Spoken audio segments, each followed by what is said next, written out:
Yan. Ganyan kapatid. Basta talian natin dito hanggang sa paglaki niya, hanggat hindi na siya bisaklat, saka natin siya tatang 2,000 years later. Bisaklat. At ito mga kapatid yung Sanrio na nilagay natin. Ayan o. Putulin natin yung nakputulin mga anak yung Sanrio. Ito yung bisaklat yung paanak yung magaling na ito yan. Kuha. Ayan. Ayan mga kapatid, wala na siyang Sanrio pero hindi na siya bisaklat oh. Ngayon mga kapatid, tawag ito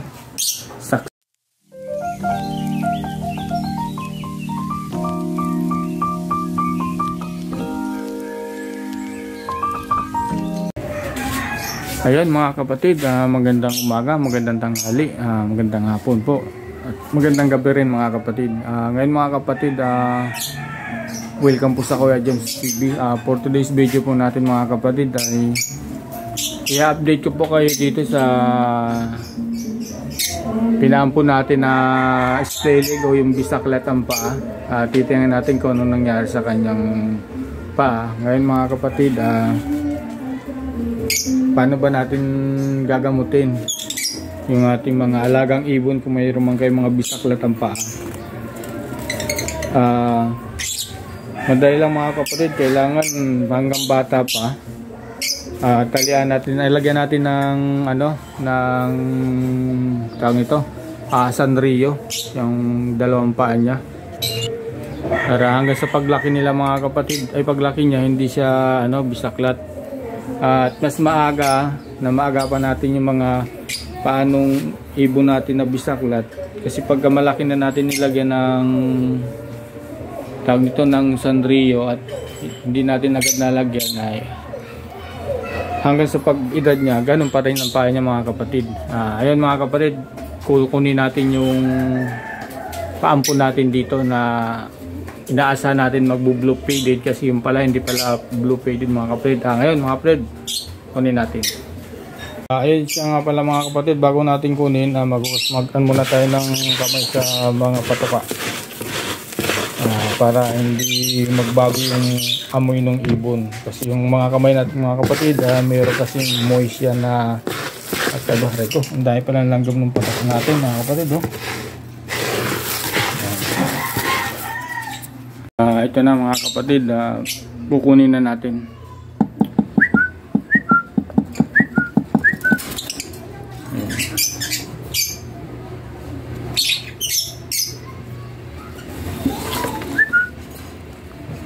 Medyo malaki na siya, malaki na pala mga kapatid.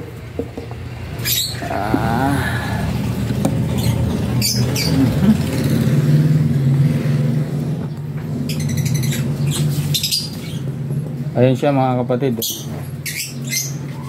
Ito yung pinaampo natin na isa pala siyang blue U-wing na split PF post faded. Ayan, kasi yung parents nakak nito mga kapatid ay split faded na green.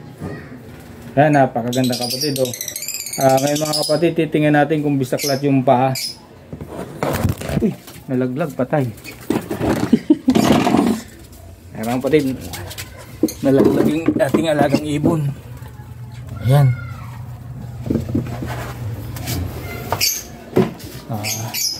Ngayon mga kapatid, titingnan natin kung bisaklat. At ito mga kapatid yung Sanrio na nilagay natin. Ayan putulin natin yung nakputulin mga anak yung Sanrio. Ito yung bisaklat yung paanak yung magaling na ito yan. Kuha.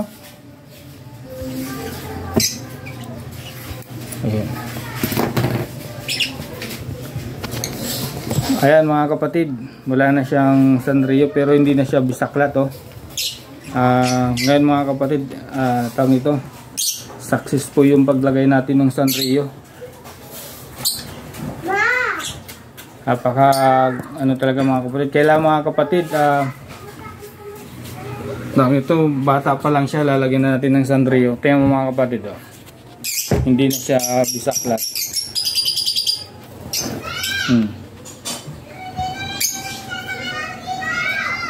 Napakaganda mga kapatid ng ano natin.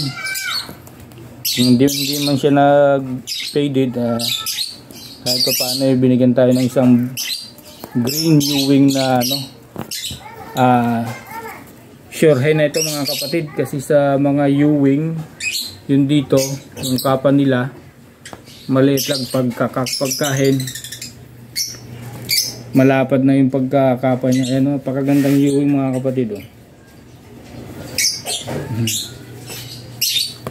Ayan mga kapatid, makikita nyo hindi na siya bisaklat. Ayan saka pagka bisaklat mga kapatid,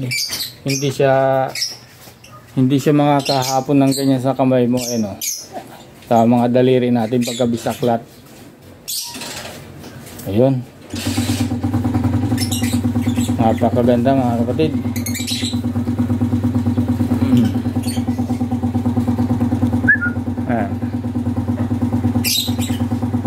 Ganun lang mga kapatid, pagka meron po kayong nakikitang bisaklat po yung kanilang paa, yun na lang ang paraan mga kapatid, kasi sayang naman po kung hindi natin maagapan yung kanilang mga paa. Hanggang sa paglaki nila bisaklat. Pero ngayon mga kapatid, dito na yung ano, ayan napakagandang Ewing.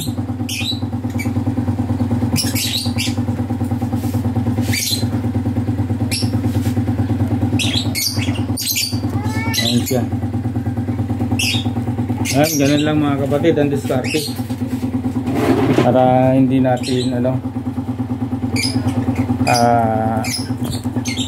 tawag ito, para maiwasan lang natin mga kapatid na na hindi maging bisaklat yung kanyang paa. Ayan. Mamaya tatanggalin natin yung mga nito mga kapatid, yung Sanrio. Siya nga mga kapatid, bago tayo magtapos, pwede po bang makain sa inyo ng support?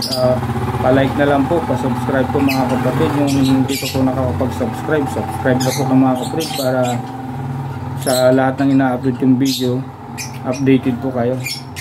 Tatanggalin muna natin kapatid yung tawag ito, yung mga sunrays sa paa niya.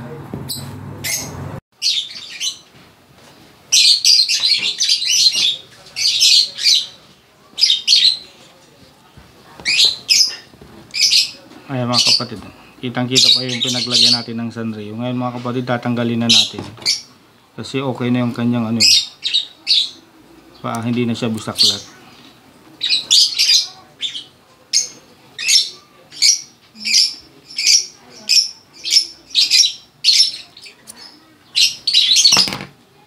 Ayan po sa mga bagos at sa mga katulad kong newbie, at kung meron kayong nakikitang na bisaklat yung paa, ganun lang po ang gagawin mga kapatid. Lalagyan po natin ng Sanrio dito sa paa, para sa kanyang paglaki hindi na po siya bisaklat. Ayan mga kapatid, nakakahapon na siya ng maayos.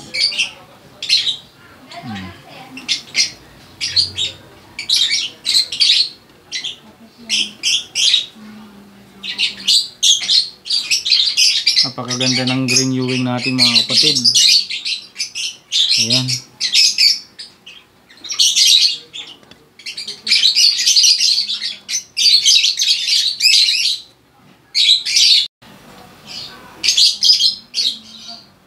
Ayan po mga kapatid, babalik na natin dun sa sa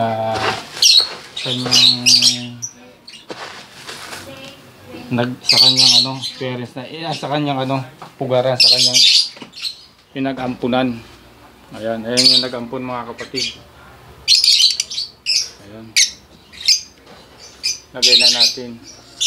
Ngayon mga kapatid, bala kong kunin yung yung Lutino na split opa. Bala kong ipares dito mga kapatid. Sabihin doon sa dito. Yan sa blue faded na yan. Yan. Kasi mga kapatid, wala pa akong nakikitang nagpa-project ng Lutino o pala na faded. Ngayon mga kapatid, at bahala kong mag-project ng ganun. Medyo mahaba-habang proseso.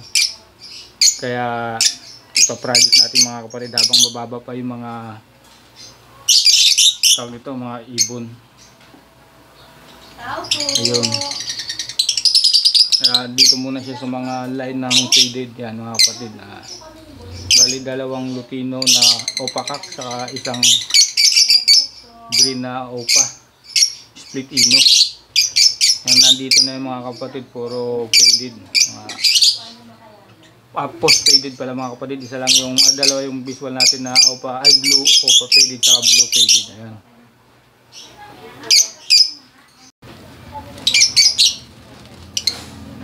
Ayan po mga kapatid, tawag nito, nasa na ba tayo? May dumating kasing tao mga kapatid. Ganito mga kapatid, yung blue opa na yun, ito mga kapatid. Blue faded na mga kapatid, normal lang po yan. Bala ko pong ipares doon. Kasi itong faded natin na move ay medyo hindi maganda maghalimlim o mangitlog, hindi ko alam. Pero gagawa natin ng paraan yan para mangitlog yan.